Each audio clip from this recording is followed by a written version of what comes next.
2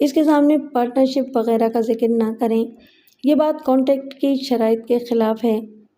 اگر وہ میرے بارے میں پوچھے تو اسے کیا بتاؤں؟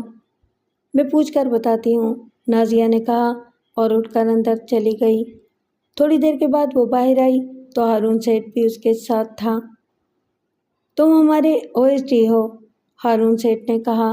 او ایس ڈی کا مطلب ہے آفیسر آن اسپیشل ڈیوٹی، اور دیکھو یہ شلوار قمیص نہیں چلیں گا، 2-3 جوڑے پتلون شرٹ کے خرید لو۔ مس نازیہ، اس کو ایک اپائنٹمنٹ لیٹر بنا دو، سارا کام تھرو پراپر چینل ہونا چاہیے۔ اپائنٹمنٹ لیٹر ایشو کرنے سے پہلے اپلیکیشن بھی ہونی چاہیے، نازیہ نے نشاندہی کی۔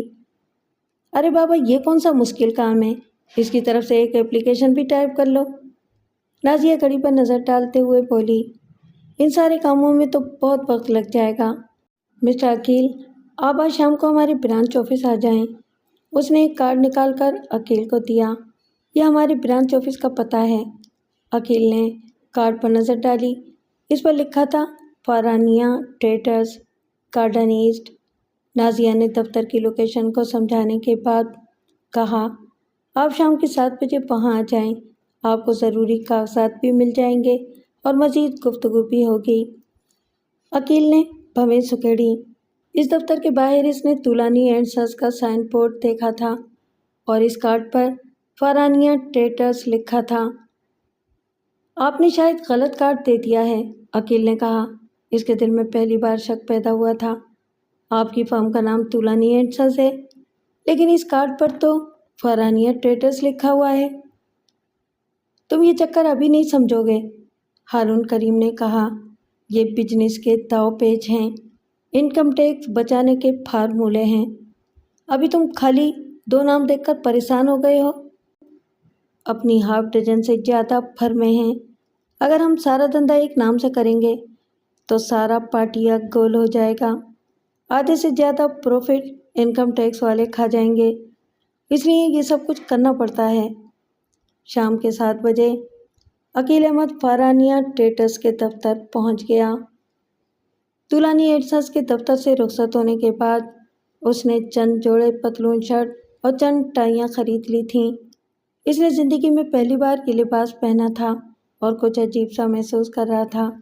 جب وہ ہوٹل سے نکلا تو کئی لوگوں نے چونک کر اس کی طرف دیکھا تھا اور بعض زیر لب مسکرائے بھی تھے۔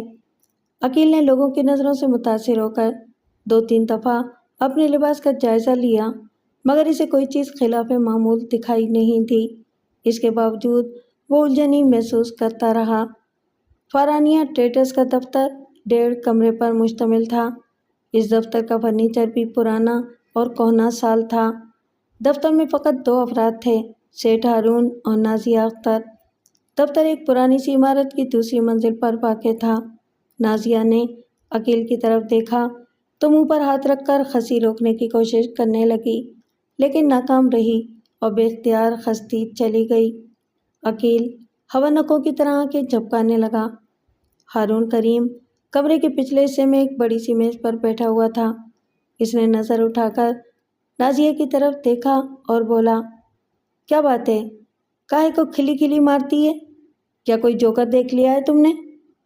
سر، یہ عقیل ٹائی باندھ کر آئے ہیں، نازیہ اپنی ہنسی روکتے ہوئے بولی، اور میرا خیال ہے کہ انہوں نے پہلی دفعہ ٹائی باندھی ہے۔ ہارون سیٹھ نے غور سے عقیل کی ٹائی کی طرف دیکھا۔ عقیل نے ٹائی کو سیدھی سیدھی 2 گرہیں لگا رکھی تھیں۔ ہم نے تو پہلے ہی بول دیا تھا کہ یہ بہت سمپل آدمی ہے، ہارون سیٹھ نے کہا۔ اے بھائی، ٹائی خرید لیا ہے تو اس کو باندھنا بھی سیکھ لو۔ عقیل کو اس بات پر بڑی شرمندگی ہوئی۔ اس نے اپنی غلطی چھپانے کے لیے کہا، میں ذرا جلدی میں تھا، اس لیے شیشے میں دیکھے بغیر ٹائی باندھ کر چل پڑا۔ ایک طریقہ ٹائی باندھنے کا مجھے بھی آتا ہے، نازیہ نے عقیل سے کہا، آئیے میں آپ کو باندھ کر بتاتی ہوں۔ عقیل اس خوش گفتار حسینہ کی طرف مڑا تو اس کے چہرے پر ہلکی سی سرخی دوڑ گئی۔ وہ ڈر رہا تھا کہ کہیں ہارون سیٹھ اس بات پر اعتراض نہ کرے۔ نازیہ آگے بڑھی اور ٹائی کی گرہ کھول کر عقیل کو گرہ لگانے کا صحیح طریقہ سمجھانے لگی۔ ہارون سیٹھ نے اس بات پر کوئی اعتراض نہیں کیا۔ عقیل نازیہ کے قرب سے نروس ہو رہا تھا زندگی میں پہلی بار کسی لڑکی نے اس کے ساتھ اتنی اپنائیت کا سلوک کیا تھا۔ اس کے دل میں محبت کا ایک ایسا دیا جل اٹھا تھا جو آسانی سے بجھنے والا نہیں تھا۔ دوسرے لفظوں میں اسے نازیہ سے محبت ہو گئی تھی۔ ٹائی کا مرحلہ طے ہو گیا تو نازیہ نے فائل سے چند کاغذات نکالے اور ان پر عقیل سے دستخط کروا لیے۔ پھر اس نے ایک فائل عقیل کے سپرد کرتے ہوئے کہا، اس فائل میں نے ضروری سامان کی لسٹ اور دیگر اہم کاغذات کی فوٹو کاپیاں لگا دی ہیں۔ میں نے عارفین صاحب کو فون کر کے آپ کے بارے میں بتا دیا ہے۔ آپ کل ان سے ملنے اور بقیہ سامان کی سپلائی شروع کر دیں۔ اور ہاں، آپ کے پاس ایک بریف کیس بھی ہونا چاہیے۔ وہ الماری سے ایک بریف کیس نکال لائی جو اگرچہ پرانا تھا مگر اس کی کنڈیشن اچھی تھی۔ یہ سیٹھ صاحب کی طرف سے آپ کے لیے تحفہ ہے۔ عقیل نے بریف کیس کا جائزہ لیا اور فائل اس کے اندر رکھ لی۔ وہ خوش بھی تھا اور قدرے الجھن بھی محسوس کر رہا تھا۔ حقیقت یہ تھی کہ وہ اس سارے معاملے سے پوری طرح مطمئن نہیں تھا۔ اس کے لاشعور میں کچھ سوالات اور اعتراضات پیدا ہو رہے تھے، لیکن وہ اعتراضات واضح ہو کر سامنے نہیں آ رہے تھے۔ اس کی وجہ یہ تھی کہ نازیہ کی نظر التفات نے اس کے فہم پر پردہ ڈال دیا تھا۔ بزنس سے زیادہ وہ بے باک حسینہ اس کے لیے اہمیت اختیار کر گئی تھی۔ وہ کوئی ایسی بات منہ سے نکالنا نہیں چاہتا تھا جو اس کے جذبات کو ٹھیس پہنچانے والی ہو۔ اگلی صبح وہ ہیڈ ڈویژن کے دفتر پہنچا اور ہیڈ کلرک سے ایگزیکٹو انجینئر کے بارے میں پوچھا۔ ہیڈ کلرک نے اس کا سر سے پیر تک جائزہ لینے کے بعد پوچھا، آپ کہاں سے آئے ہیں؟ میں فارانیہ ٹریڈرز کے دفتر سے آیا ہوں، عقیل نے جواب دیا۔ گزشتہ رات اس نے فائل کا اچھی طرح مطالعہ کیا تھا اور ضروری باتیں زبانی یاد کر لی تھیں۔ میں سینیٹری کے سامان والے ٹریڈرز کے سلسلے میں بات کرنا چاہتا ہوں۔ اچھا، ہیڈ کلرک نے دوبارہ عقیل کا جائزہ لیا۔ بھائی وہ فارانیہ کا مفرور سیٹ کہاں ہے؟ مفرور سیٹ؟ میں سیٹ ہارون کریم کا پوچھ رہا ہوں، کس تہخانے میں چھپا ہوا ہے وہ؟ عارفین صاحب دن میں 2 مرتبہ اس کے بارے میں پوچھتے ہیں۔ ہم تو سمجھ رہے تھے کہ وہ جزیرہ انڈیمان یعنی کالے پانی چلا گیا ہے۔ عقیل نے حیرت سے ہیڈ کلرک کی باتیں سنی، لیکن وہ ان باتوں سے کوئی نتیجہ اخذ نہیں کر سکا۔ اس نے ہارون سیٹ کی مدافعت کرتے ہوئے کہا، سیٹھ صاحب کاروباری مصروفیات کی وجہ سے اس کام کی طرف زیادہ توجہ نہیں دے سکے۔ اب یہ کام انہوں نے میرے سپرد کر دیا ہے۔ انشاءاللہ آئندہ آپ کو کوئی شکایت نہیں ہوگی۔ کیا نام بتایا آپ نے؟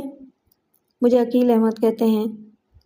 ہیڈ کلرک اسے ایگزیکٹو انجینئر کے کمرے میں لے گیا اور اس کا تعارف کرانے کے بعد بولا، ان کو ہارون سیٹ نے بھیجا ہے، فارانیہ ٹریڈرز والے ہارون سیٹ۔ بیٹھیں۔ عارفین نے کرسی کی طرف اشارہ کیا۔ میں آپ ہی کا انتظار کر رہا تھا۔ تھوڑی دیر پہلے ہارون سیٹ نے آپ کے بارے میں فون بھی کیا تھا۔ ہیڈ کلرک واپس چلا گیا۔ شکریہ، عقیل کرسی پر بیٹھتے ہوئے بولا۔ وہ سفید شرٹ اور براؤن پتلون میں ملبوس تھا۔ صبح اس نے ٹائی باندھنے کی بہت کوشش کی تھی مگر کامیاب نہیں ہوا تھا، اس لیے وہ بغیر ٹائی کے چلا آیا تھا۔ آپ کو فارانیہ ٹریڈرز میں کام کرتے ہوئے کتنا عرصہ ہوا ہے؟ عارفین نے پوچھا۔ آج پہلا دن ہی سمجھیں۔ پھر تو آپ کو سامان خریدنے کا کوئی تجربہ نہیں ہوگا؟ سر، تجربہ کام کرنے سے ہی ہوتا ہے، عقیل نے انکساری سے کہا۔ میں گریجویٹ ہوں اور خرید و فروخت کی کافی سوجھ بوجھ رکھتا ہوں۔ ہارون سیٹ نے مجھے سامان کے بارے میں بہت کچھ سمجھا دیا ہے۔ انشاءاللہ میں دھوکہ نہیں کھاؤں گا۔ آپ کی تنخواہ کتنی ہے؟ ابھی تنخواہ کا فیصلہ نہیں ہوا۔ آپ سامان کی خریداری کب شروع کر رہے ہیں؟ آج ہی سے شروع کر رہا ہوں۔ سیٹھ صاحب نے مجھے قیمتوں کی فہرست دے دی ہے اور چند دکانوں کے بارے میں بھی بتا دیا ہے۔ عقیل نے بریف کیس سے ایک لسٹ نکال کر عارفین کے سامنے رکھی۔ آج مجھے یہ سامان خریدنا ہے، آپ بھی اس فہرست کا معائنہ کر لیں۔ عارفین نے لسٹ کا معائنہ کرنے کے بعد کہا، لسٹ تو ٹھیک ہے، آپ پیمنٹ کس طرح کریں گے؟ میں کیش لے کر آیا ہوں، میرے پاس 30,000 روپے ہیں، کل مزید 30,000 لے آؤں گا۔ اچھا، خاصی تعجب کی بات ہے، ہارون سیٹھ نے اتنی جلدی آپ پر کیسے بھروسہ کر لیا؟ عقیل یہ کہنا چاہتا تھا کہ وہ پیسہ اس کا اپنا ہے، اس نے ہارون سیٹھ کے ساتھ پارٹنرشپ کر لی تھی، لیکن اسے یہ بات بتانے کی اجازت نہیں تھی۔ بس اس نے کہا، سر، میں ایماندار آدمی ہوں، میں نے پرائے مال پر کبھی نظر نہیں رکھی۔ وہ یہ بات بھول رہا تھا کہ اس نے اپنی ماں اور بہنوں کے حصے کے بارے میں ایمانداری نہیں برتی تھی۔ یہ بہت اچھی بات ہے، عارفین نے کہا، میں آپ کے کام میں تھوڑی سی آسانی پیدا کر دیتا ہوں، میں اپنا آدمی آپ کے ساتھ کر دیتا ہوں، وہ سامان محکمے کی گاڑی میں رکھوا لے گا، آپ کا ٹرانسپورٹ کا خرچہ بچ جائے گا۔ اس نے انٹرکام پر ایک نمبر ملایا اور نثار نامی کسی شخص کو اپنے کمرے میں آنے کے لیے کہا، پھر دوبارہ عقیل کی طرف متوجہ ہوا۔ نثار علی اس محکمے کے SDO ہیں۔ عجیب اتفاق ہے، عقیل نے کہا، میں بھی SDO ہوں۔ SDO؟ میں سمجھا نہیں۔ میرا مطلب ہے کہ آفیسر آن اسپیشل ڈیوٹی۔ اوہ، آپ OSD ہیں؟ SDO سب ڈویژنل آفیسر کو کہتے ہیں، پرائیویٹ اداروں میں یہ عہدہ نہیں ہوتا۔ نثار علی دکان پر ہی سامان چیک کر لیں گے، اس طرح غلط مال خریدنے کا خدشہ نہیں رہے گا۔ تھوڑی دیر بعد ایک خوش پوش نوجوان کمرے میں داخل ہوا۔ عارفین نے اس کو نام نثار علی SDO کی حیثیت سے متعارف کرایا۔ عقیل نے کھڑے ہو کر اس سے ہاتھ ملایا اور چند رسمی باتوں کے بعد کہا، آپ SDO ہیں اور میں OSD ہوں، کتنی دلچسپ بات ہے۔ نثار علی نے بھویں سکیڑ کر کہا، مجھے سوچنا پڑے گا۔ کس بارے میں؟ یہی کہ یہ بات دلچسپ ہے یا نہیں۔ عارفین نے نثار علی کو ٹینڈر اور سامان کی تفصیل بتانے کے بعد کہا، آپ ٹویوٹا پک اپ لے لیں اور ان کے ساتھ چلے جائیں، سامان لانے میں آسانی ہو جائے گی۔ ٹھیک ہے سر، نثار علی نے کہا اور عقیل کے ہمراہ دروازے کی طرف بڑھا، لیکن عارفین نے اسے آواز دے کر واپس بلایا اور عقیل سے کہا کہ وہ باہر انتظار کرے۔ مجھے ایک بات پر بہت تعجب ہو رہا ہے، عارفین نے دھیمی آواز میں کہا، یہ شخص کہتا ہے کہ ہارون سیٹھ نے اسے 30,000 روپے کیش کی صورت میں دیے ہیں۔ یہ تو واقعی بڑی تعجب کی بات ہے، نثار علی نے کہا، ہارون سیٹھ تو انتہائی بخیل آدمی ہے، اس نے تو کبھی 100 روپے کا بھی رسک نہیں لیا۔ ہو سکتا ہے کہ اس بدھو نوجوان کا کوئی چچا وغیرہ اس کام میں فائنینس کرتا ہو۔ میرا بھی یہی خیال ہے، ہارون سیٹھ کے مالی حالات آج کل ٹھیک نہیں ہیں، اس نے ضرور کوئی مرغا پھانسا ہے۔ تم ایسا کرو کہ اسے مرکری سینیٹر پیئر پر لے جاؤ، میں وہاں فون کر دیتا ہوں۔ اپنے آپ کو عقل مند سمجھنے والا شخص سازشوں اور منصوبوں سے بے خبر باہر ٹہلتے ہوئے سہانے خواب دیکھ رہا تھا۔ وہ سوچ رہا تھا کہ اگر وہ سلسلہ اسی طرح چلتا رہا تو تھوڑے ہی عرصے میں اس کے بارے نعرے ہو جائیں گے۔ چند لمحوں کے بعد جب وہ SDO کی ڈبل کیبن پک اپ میں بیٹھا تو فخر سے پھول گیا۔ سامان کی خریداری اور ڈیلیوری وغیرہ میں تقریباً 4 گھنٹے لگ گئے۔ اس دوران لنچ ٹائم ہو گیا اور نثار علی نے تجویز پیش کی کہ کسی اچھے سے ہوٹل میں لنچ کرنا چاہیے۔ عقیل نے اس تجویز سے اتفاق کیا اور دونوں لنچ کے لیے ایک ہائی کلاس ریسٹورانٹ میں پہنچ گئے۔ لنچ کا آرڈر نثار علی نے دیا اور بل کی ادائیگی عقیل نے کی۔ تقریباً 3 بجے سارے کام مکمل ہو گئے۔ عقیل نے ڈیلیوری چالان وغیرہ پر دستخط کروائے اور رخصت ہونے کے لیے کھڑا ہو گیا۔ تاہم عارفین نے اسے روکا اور اپنے ڈرائیور کو بلا کر کہا، صاحب کو ان کے دفتر چھوڑ آؤ۔ عقیل نے تھوڑا سا تکلف کیا، پھر ڈرائیور کے ساتھ روانہ ہو گیا۔ وہ خود کو بہت اہم محسوس کرنے لگا تھا۔ فارانیہ ٹریڈرز کے دفتر میں چپراسی اور فارینہ کے علاوہ کوئی نہیں تھا۔ نازیہ اپنی کرسی پر بیٹھی شام کا اخبار دیکھ رہی تھی۔ عقیل کو اندر داخل ہوتے دیکھ کر اس نے اخبار ایک طرف رکھ دیا اور بولی، میں آپ ہی کا انتظار کر رہی تھی، تھوڑی دیر پہلے عارفین صاحب کا فون آیا تھا، کوئی دشواری تو پیش نہیں آئی؟ نہیں، بالکل کوئی دشواری پیش نہیں آئی۔ عقیل نے بریف کیس میز پر رکھا اور کرسی پر بیٹھ گیا۔ عارفین صاحب بہت تعاون کرنے والے آدمی ہیں، انہوں نے اپنے SDO کو میرے ساتھ بھیج دیا تھا، اس نے دکان پر ہی سارا سامان چیک کر لیا اور ابھی عارفین صاحب کا ڈرائیور مجھے گاڑی میں یہاں چھوڑ کے آیا ہے۔ صبح میں بہت پریشان تھا لیکن عارفین صاحب کے تعاون سے میرا کام آسانی سے ہو گیا۔ آپ بہت خوش قسمت آدمی ہیں، نازیہ نے کہا، ورنہ یہ شہر نئے لوگوں کے لیے اتنا سازگار نہیں ہے۔ شروع میں بہت تکلیف اٹھانا پڑتی ہے۔ آپ نے کاغذات پر سائن تو ضرور کروا لیے ہوں گے؟ ہاں، تمام کاغذات پر سائن کروا لیے ہیں۔ عقیل نے بریف کیس سے کیش میمو اور چالان وغیرہ نکال کر نازیہ کو دیے۔ آج 28,500 کا سامان خریدا ہے۔ نازیہ نے نہایت باریک بینی سے تمام کاغذات کا معائنہ کیا اور انہیں فائل میں لگا لیا۔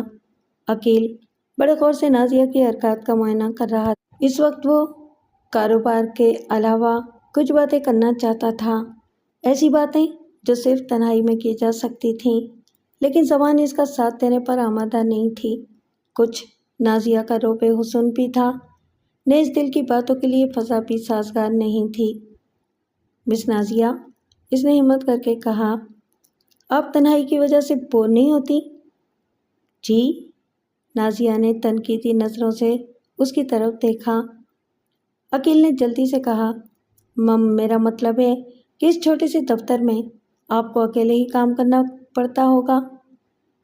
مجھے ہجوم پسند نہیں ہے، نازیہ نے سرسری انداز میں کہا اور پھر پوچھا، آپ چائے پئیں گے؟ آپ پلائیں گی تو ضرور پیوں گا۔ نازیہ نے چپراسی کو بلا کر چائے لانے کے لیے کہا اور اس کے جانے کے بعد عقیل سے بولی، آپ کے لیے ایک خوشخبری ہے۔ اچھا، کیسی خوشخبری؟ سیٹھ صاحب نے کہا ہے کہ اس ٹینڈر میں آپ کو 50,000 روپے پروفٹ دیا جائے گا۔ اوہ، شکریہ، عقیل نے خوش ہو کر کہا، یہ میری خوش قسمتی ہے کہ آپ جیسے اچھے لوگوں سے رابطہ ہو گیا، ورنہ میں ابھی تک کام کی تلاش میں سرگرداں ہوتا۔ مجھے اچھے لوگوں میں شامل مت کریں، نازیہ نے ہنس کر کہا، میں صرف ایک اسٹینوگرافر ہوں، میرا فرم کے کاروباری معاملات سے کوئی تعلق نہیں ہے۔ یہ آپ کا اور ہارون سیٹھ کا معاملہ ہے، شکریہ ہارون سیٹھ کا ادا کریں۔ مس نازیہ، یہ سب کچھ آپ کی مہربانی کی وجہ سے ہوا ہے۔ ہارون سیٹھ نے آپ ہی کی سفارش پر مجھے اپنے کاروبار میں شریک کیا ہے۔ فکر نہیں کریں، میں آپ سے پروفٹ میں سے حصہ نہیں مانگوں گی اور نہ ہی میں اس کی حقدار ہوں۔ عقیل نے دبے الفاظ میں کہا، یہ بات میرے دل سے پوچھیں۔ جی؟ نازیہ نے اپنی خوبصورت آنکھیں پھیلا کر عقیل کو گھورا۔ کون سی بات؟ وہ عقیل کو رومانٹک ہوتے دیکھ کر فوراً محتاط ہو جاتی تھی۔ میرا مطلب ہے کہ میرے دل میں آپ کی بڑی عزت ہے، عقیل نے جلدی سے کہا، اگر آپ میری سفارش نہ کرتی تو میرا پیسہ جوں کا توں پڑا رہتا۔ خیر، ایسی بھی بات نہیں ہے، اس شہر میں کاروبار کے بے شمار مواقع ہیں۔ عقیل گفتگو کا رخ رومانیت کی طرف موڑنا چاہتا تھا، مگر نازیہ اس طرف آنے پر تیار نہیں تھی۔ وہ فوراً کاروبار کی طرف آ جاتی تھی۔ قدرے توقف کے بعد اس نے پوچھا، مس نازیہ، اب رہتی کہاں ہیں؟ اپنے گھر میں، نازیہ نے جواب دیا۔ وہ تو ظاہر ہے کہ ہر شخص اپنے گھر میں ہی رہتا ہے، لیکن میرے سوال کا مقصد یہ ہے کہ آپ کا گھر کہاں ہے؟ ہمارا گھر کل ہاؤسز میں ہے، نازیہ نے کہا، لیکن آپ کی یہ بات صحیح نہیں ہے کہ ہر شخص اپنے گھر میں رہتا ہے۔ مثلاً آپ اپنے گھر میں نہیں رہتے۔ یہ تو آپ نے صحیح کہا ہے، آج کل میں پردیسیوں والی زندگی گزار رہا ہوں، لیکن اگر آپ کا تعاون جاری رہا تو امید ہے کہ گھر بھی بن جائے گا۔ عقیل نے زمینی بات کی، مجھ سے اتنی امیدیں وابستہ نہ کریں، نازیہ نے ہنس کر کہا، مجھے پردیسیوں کو آباد کرنے کا فن نہیں آتا۔ یہ جواب عقیل کی توقع کے مطابق تھا۔ اس نے کہا، مس نازیہ، شاید آپ کو اپنی خوبیوں کا علم نہیں ہے۔ اگر آپ برا نہ مانیں تو ایک بات کہوں، ہارون سیٹھ کے پارٹنر ہونے کی وجہ سے آپ ایک طرح سے میرے باس بن چکے ہیں، نازیہ نے ایک ادا سے کہا، اس لیے آپ کی بات کا برا ماننے کا تو سوال ہی پیدا نہیں ہوتا۔ عقیل نے مبالغہ آمیزی سے کام لینے کے بعد کہا،